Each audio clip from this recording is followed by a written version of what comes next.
Pet Man Matt Morrow. Welcome to a very late edition of Friday Night Live. I mean, good gracious.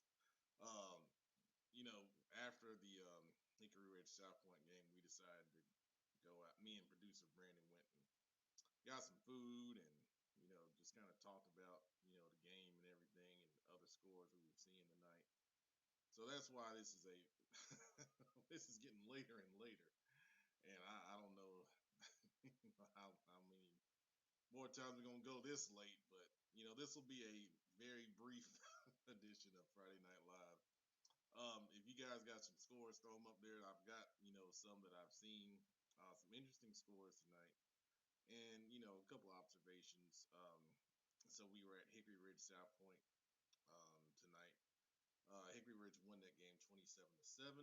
I'll get a couple of highlights up. Interviews already up with head coach Jupiter Wilson, the Hickory Ridge offensive line. I thought that was a lot of fun to do, and then um, athlete Christian Hamilton. So check those out. They're on Twitter, they're on Facebook, they're on our Instagram page. So be sure to check those out. But I thought Hickory Ridge was impressive. They really started out fast out the gate offensively. Christian Hamilton had two touchdown receptions from quarterback Alex Bentley. Bentley also very elusive in the pocket. There were times South Point would get some pressure on him. He was able to roll out, make things happen with his legs, scramble and hit some passes downfield for first downs, keeping the chains moving. And then the Hickory Ridge offensive line, overall was really strong in creating gaps on the interior and exterior. They ran, some jet sweep outside zone and then some straight inside zone, and was able to pick up, yardage in chunks. Running backs Randall Fisher and Aaron Carey had some nice carries, on the night. And did some good things. But I think the most impressive thing was their defense. Playing Charlotte Catholic last week and giving up 34 points, and they're a primary run team, and then going in and facing South Point, another very heavy run team with a tough scheme to stop. Catholic is more wing T. South Point is more triple option for you, football gurus out there. So two different styles, but they did a really good job in coming up and tackling, um, playing their responsibilities against the triple option. South Point's only touchdown came on halfback pass. Um, it was number 11 throwing it to number 35, and Hickory Ridge had really good coverage on that play. You'll see that highlight, once I get it out there. Um, but overall, I think South Point, did their thing. What you would expect offensively, they did run the ball well at times, but Hickory Ridge got big stops, in their own territory. I know South Point, I think, went out on downs a couple times. Um, there were a couple of turnovers forced. Christian Hamilton had an interception against those guys down in the red zone as well. So, I think overall they had a really good defensive performance. And I see what you said, Karen, about the volume.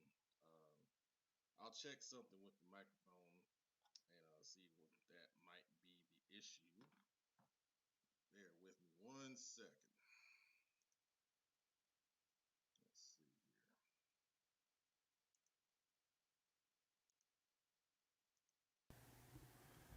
Let's see, is that any better? I'm seeing it's a little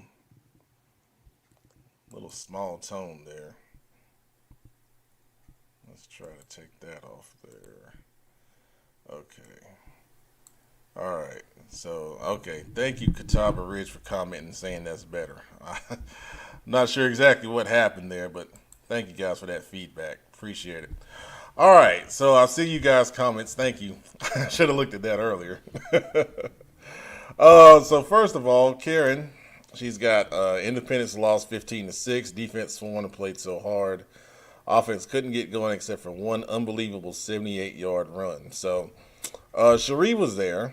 and I know she did an interview with Coach Griner after the game. I did retweet that on Twitter if you guys want to check that out.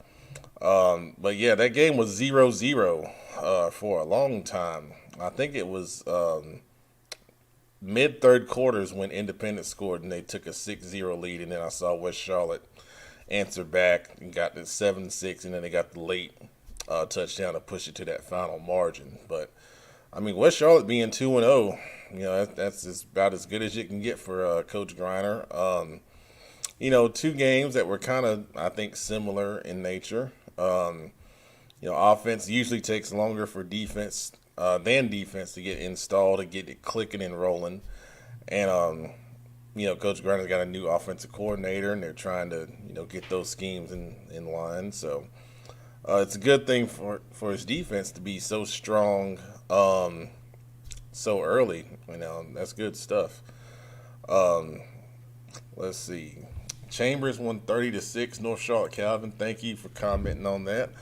Um, just reading, you guys that were at that game, give me a little bit of perception on that, because the scores coming across, I saw Chambers was slowly kind of starting to take advantage of Glenn in that game, but it was a close game for a while. But then, of course, Chambers kind of pulled away. Second half is what it appears to be. I did see, Hollywood had, some good numbers getting into the end zone, I think in the fourth quarter, is what I saw in the video highlights on Twitter. And then, of course, the defense for Chambers obviously doing a really good job once again. Great sign, for those guys under the kind of different leadership on the defensive side of football. So it's going to be an interesting game next week. Chambers and Hickory Ridge. It's got to be one of the bigger games of the week for next week. There's going to be a lot of talent on both sides of the field, and I imagine there'll be a lot of college coaches interested in that game. I'm going to post the link out in case somebody wants to join and share some thoughts on their game tonight, or this on their game last night, this morning. Because it's so late, we can say it that way now. Kind of funny, but anyways, couple more scores that came across. Speaking of Catawba Ridge, Justin from us was at that game. They hosted Greenwood, and Greenwood, got that win 17-14 at Catawba Ridge. And I thought that's an impressive win for Greenwood, which is a, traditionally strong program in South Carolina. So that's no shame in that game for Catawba Ridge to lose. But going into it, if I had to pick a favorite, I would have picked, Catawba Ridge, because they've been rolling, so far against area opponents. Um, but I'm sure they'll bounce back. I mean, it's early in the season. You work the kinks out, and those things happen. They're well coached, and I know they'll be fine for sure. Um, Give me 1 second to send a message there. Okay, we got the engine who has gracious graced us with his presence very late. I've been drinking Bang for 3 hours waiting on your report, Pep, and then I get the Justin treatment. Come on, man. Y'all got to cut me. I've been up since about 5 yesterday morning, so I'm running on fumes, but we're here. Ain't nobody else here. The CFI is here. Pep, football season, man. There ain't no sleeping in football season. Apparently. All right. So, what's your thoughts tonight on J.M. Robinson and South Rowan? Yeah, went to J.M. Robinson at South Rowan, two friends of the show. Um, you know, uh, J.M. Robinson's pretty sticking good. Uh, 2A football, they're going to be extremely tough to handle. Their defensive front is as big and as athletic as most 3A teams are. Number 35, his last name is Hobbs, plays defensive end. He is all over the place. He also plays tight end. He also can line up in some linebacker. They've got a big number 75, Denaz. 2 years ago, he was playing quarterback. I thought that he was going to be my future quarterback or possibly a tight end. He was 6'4", 230 then. He's 6'4", 330 now, and he can move. Once he gets in shape, once he gets into the weight room, this kid is a legit defensive lineman. They've got an outside linebacker, stand-up defensive end. If you know anything about D-Rob's defense, it changes from week to week, from series to series, even play to play.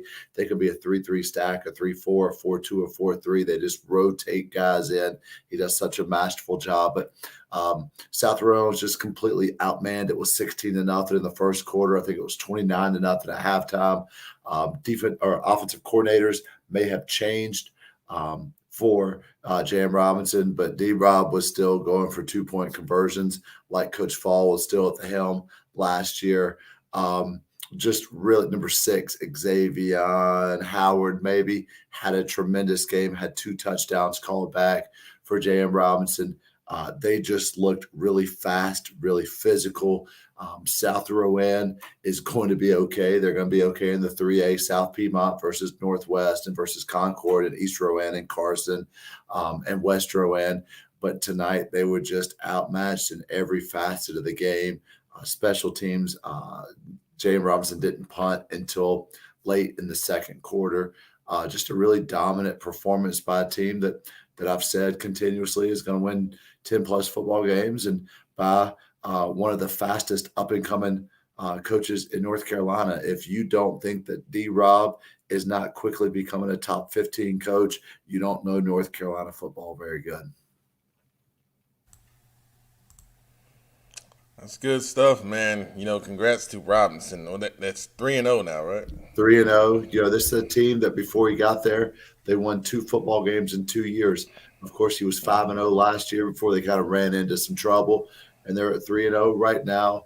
And I thought played their best, most complete game of the season. Awesome. The defensive line, legitimate.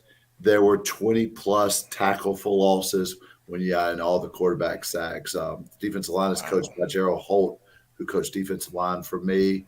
Of course, the run game coordinator is Matt Riggins, who was coached for me. The linebackers coach, Tevin Barnes, man, and then Coach Lancaster, who's their defensive coordinator, just a powerful defensive front, coached at Catawba College for, 10, 15 years. I mean, they have a great staff in place, and the kids have bought in their dance parties in between quarters. I mean, they're having a lot of fun right now. Man, that's awesome to hear. Good stuff. Excellent stuff. All right. On the comments, we got a couple I want to address. So, see, Forest View beat Freedom. That's Good win. That's big time. Yeah. And I know Jacob Neely. Jacob Neely was someone I invited to our last CFI camp. He couldn't make it because they were, traveling. But yes, he does deserve a shot at playing in college. He was, I believe, a defensive conference player of the year. Joe Hughes, I think, told me that. He's actually got some comments on there I'm going to address. But yeah, he's a college level player for sure. Thank you for sharing that, Karen. Let's see here. Scott Curtis, Ardrey-Kell. This was a big win for Ardrey-Kell. 26-7 over Marvin Ridge. Says new offense still not clicking, but improving. Defense is stout, obviously, to do that to Marvin Ridge, who had just run roughshod over their first 2 opponents. 4+ takeaways. Yeah, I was. I told you to hold your horses a little bit on those guys. Well, I'm never correct. 6 or 7 sacks. Time to stop asking if the D-line can handle an OL and start asking who can slow down Kyler Watson and Ryan Stevens. All right. Well, that is a big win for Ardrey-Kell. That tells us a lot about where they are because, as you said, Kenneth, I did hold Marvin Ridge in some high esteem. So obviously there'll be some adjustments, not only in the CMS Best of Last, but in the Dirty Dozen. So stay tuned for that, for sure. All right. Don't worry, Big Shelby. He's still going to be tripping on y'all, though. They didn't play. Why we gotta bring up Big Shelby? They ain't play. I saw the comment, but I wasn't going there. I'm trying to keep Shelby off of me. Got a little heat from west of me. That's okay. Um, Coach Akers with Chambers, Drake Cannon is our defensive coordinator. He's doing a great job. He's doing a great job. Shout out to Coach Cannon for leading those guys and you know getting them on the right track for sure. Joe Hughes up late. Of course I got. Well, we got boneless wings. We no. Some people there are. Some people think boneless wings are not wings. They call them like oversized chicken nuggets. Those people are idiots, Pep. Yeah, well, Not to fight with the bone. That's the greatest thing ever. Me and producer have a funny story about what happened tonight over there. It was interesting. We'll save it for the slime for sure. Anyways, Chase, yeah, thank you, Joe. Shelby and Crest, they're asking if that game happened. It is postponed. Looks like they're gonna play October the 8th. Is what it appears to be, but not officially announced yet. All right, so you guys got some more scores. Let's throw those up on the screen. Just going off of what I've seen, let me get my score stream up so we can reference a couple things here. Cox Mill, big win tonight, going down to South Carolina. Yeah, 17-14 over York. Cox Mill 3-0 quietly. I told you, Pep. Yes, you did. You did. Once again, I'm wrong. And I'm not afraid to admit when I'm wrong. I just don't want to be loser of the week again in these predictions. I'm trying to avoid that embarrassment. I'm hoping for a tie. It's sad, and I'm hoping for a tie. God, I'm nutty. Let's see. We got Garinger. West Meck beating Garinger 49-0. Mooresville over West Rowan. Yeah, 21-13. That's a good win for Mooresville. North Meck defeating Harding 27-14. That North Meck team's got some talent. And Harding still once again showing, improvement from the spring season. But wasn't enough to get it done at home. Mallard Creek, first game over of the Providence. season. Yeah, Mallard Creek over Providence tonight. It says it's 28-14. I thought I saw 28-20, but either way, good win for Mallard Creek to get them off to a good start. And then Providence now losing 2 in a row. I got to find a way to kind of right the ship a little bit. Olympic over Hopewell 35-13. I believe I think Olympic's undefeated. They beat Sun Valley. I think they might be just 2-0. Olympic didn't play last week. I think you're right, 2-0. Yeah, 2-0. So a good start for the Trojans. What else we got? Myers Park over Reagan 35-20. That was the game we talked about. And then once again, the Myers Park offense is tough to stop. Lucas went off at quarterback with those guys really clicking early in the season. You would kind of expect that, for what we saw in the spring, and those guys all pretty much coming back in the fold on that side of the football. We mentioned the West Charlotte Independence game earlier, 15-6 Lions over the Patriots. A.O. Brown, 28-6 over Rocky River. Your buddies up there getting it done. Northwest Cabarrus lost 54-40 to North Lincoln. Sounds like it was a high-powered offense. Not a lot of defense in that game. 94 combined points. Not really. All over East. Oh, yeah, I see that. Okay, the comments are coming in. Salisbury over East Rowan 65-0. Wow. Carson over South Stanley for counties we don't really cover a whole lot. it was a bored week in Cabarrus County football this week. Central was off, Concord was off, Northwest got beat. Cox Mill won. J.M. Robinson won, obviously. Mount Mm-hmm. Pleasant won over Walkertown 10-0 Yeah, to 10 go to to nothing. 3-0. So Pep, Man, they're trying to make you right with your county rankings. I appreciate Mount Pleasant. That's the one thing I've been right about lately. Yes, it is. Yeah, that was a huge game. They were supposed to play away. The team had COVID. West Stanley, which would have been a big rematch from the first round playoffs last year. They had to cancel. They found Walkertown. We talked about this on Wednesday. Hmm. Ended up being a free home game for them. So huge win for the Tigers, man. Coach Johns, and what may be his last year. I don't know. Everyone's been saying that for a while now. Having a Oh great man, year. good stuff. Absolutely. All Charlotte right. 49ers over the Duke Blue Devils in a big, Yeah. big win tonight. Go 49ers. Yeah, that's awesome. That is awesome. Is that Coach Webb with us? I've already Yeah, said that's it, Coach Webb. Don't worry. I've already gotten on him. even in a bye week. I can't escape Shelby. Good gracious. Coach Webb tweets out that we should play the state championship game at Richardson Stadium, UNC Charlotte. I noticed he said we, not the state championship should be played. We should play the state championship game at Charlotte. I caught that, Webb. Man, it would be awesome.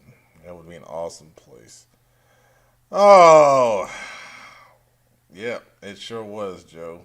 It was surprising. A lot of points. Absolutely. You know what? I love body armor. It would be great right now, but there's another something else in this cup that I won't share. I'm hydrating with that, and Propel it's with doing the water. job. Yeah, a lot of water. Yeah. Gavin Powell tuned in. Thanks, man. Did you guys win tonight, Gavin? If you're watching, share that with us. I hadn't seen you guys score yet. Yeah, Tar Heels lost to the Hokies. Good gracious, whew. Blacksburg is not a friendly place for the Tar that's a Heels. that's a tough week one place to play, man. Of course, we love Mac. He was on the show. Our guy. Yeah, but we know he'll get them right. Sometimes Also, sometimes you need that. You need that sometimes. we've had The Virginia Tech on the show too. Oh yeah, Coach Shebus, absolutely. Special Uh, teams coordinator. yeah, big win for those guys for sure. Let's see what else Who we got. haven't we had on the show, Pep? I mean, Nick Saban. Who else? Yeah. He's the only one who wins who hasn't been on the show. Well, we hadn't had I Dabo, mean, hell, but all Webb has to do is just type in and they win. He doesn't have to come on. It's the residual effect. oh man, Charlotte Latin over Metrolina, big 44-10. That was a game in our predictions that I think we all went Is that with a clean Latin. sweep? Yeah, I think so. So, Well, here was a good one. Weddington over West Forsyth, 19-7. So yeah. all the people that thought Weddington was going to be this non-factor, it's not the case at I all. believe that was Coach Snow's first game back. They were Oh, undefeated. They were okay. 2-0. Yeah, yeah. The interim was Sean Joyce. He's formerly of East Gaston. Did a good job keeping things together Yeah. for West Forsyth. Charlotte Christian, 20-17 win over Cuthbertson. The interesting thing on that one, Coach Kavanaugh had put out that they had some, issues with COVID, and they had to move some guys around in different places. I mean, that's a great effort, to just come up 3 points short. I know you don't want, necessarily moral victories, but Christian, I think, is now 1-1 on the season. They had that loss to Weddington before. I heard a stat tonight that blew me away. So Cox Mill went down to York. This is not to diminish Cox Mill because I'm a big fan of them. Hmm. York has 41 players in quarantine right now. Good 41. Lord. How many has, once again, just that difference between North Carolina and South Carolina that Coach Littlejohn talked about? How many North Carolina programs could afford to lose 41 players? and still play on a Friday night. It's incredible. Incredible. That is wow. Um, if I'm reading this score correct, Piedmont over Anson 39-8. Huge win for That's Piedmont. absolutely. Congratulations to Piedmont on that. First year coach Prizewell, I think is his name. And Hmm. they moved to 1-2. Yeah, good stuff, man. Thomas Jefferson 51-15 over Community School of Davidson. High Point Christian 40-28 over South Iredale. That's a big What win was for that? High. Oh, What's that? wow. Yeah, that's what I said when I saw it. Northwestern over Clover Big 42-16. Northwestern getting it rolling down in Rock Hill. Got most of those other scores. Oh, Kings Mountain over Burns 19-14. I had picked There goes Burns. my perfect streak. Damn Kings Mountain Mountaineers. Hey, that's because you keep talking about them in 1998, man. You motivate. 1998. 23 years. I'm still pissed off about it, Pep. Davie County over Lake Norman 42-28. That was another game that came together last minute this Thursday, week. right? Yesterday. Mm-hmm. Sure did. Uh, Stuart Kramer over East Gaston 28-21. Man, I picked East Gaston. I'm in a bad place with my Somebody picks else right picked now. Kramer. Yeah, I don't remember who it was. That was a kind of a split one though. I remember who it was. Oh, I bet you do. Chase over North Gaston 36-26 on the west side of things. We talked about Did we talk about Forest View? Yeah, we did with Jacob Neely. Sure did. 13-7 over Freedom. Nation Ford in our picks. They won 28-21 over River Bluff. Freedom plays Central Cabarrus this week, I believe. Oh, okay. That'll be an interesting game then. And let's see. East Lincoln over Lincolnton. That's a big game up in that area, 14-8. Carver over Highland Tech, 26-21. And I believe that's all we got. So that's what we got on the scores. Any more comments right there? Some funny ones. I don't know if I want to put some of those up. Oh, okay. All right. Well, it's 1:05 in the morning, so, so we're just gonna cut this thing off because I still got to put up some highlights. But thanks for watching, guys. We'll try to do this earlier next week. I promise. We're not gonna go to Hooters next week. You went to Hooters. I did. Me and producer, and then he didn't even get on. So, you know. That's cool. You guys are the most dedicated fans. You're up at 1 in the morning watching CFI's Friday Night Live. I love you guys that are watching. That means a lot. I have 23 people on here this time in the morning. Talking prep football.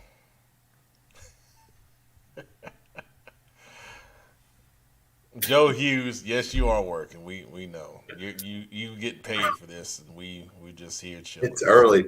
The newspaper guys, it's early. Oh yeah, you just getting warmed up, man. All right. So It looks like his typing looks like he's getting warmed up. Hawk, you still up, man? Good gracious. You know, we don't decide till the 3 o'clock, at least 3 o'clock on Friday. You know, we can't Comes later. plan ahead, man. We just can't do it. So most likely somebody probably will be there as long as it happens. And I hope it does. Just getting home, man. Well, we got on late, so you know you can watch the playback because we about to go to bed. But you're welcome, Joe. You're welcome, Joe. We appreciate your help too. All right. With all that being said, good night, everybody. Good morning, everybody.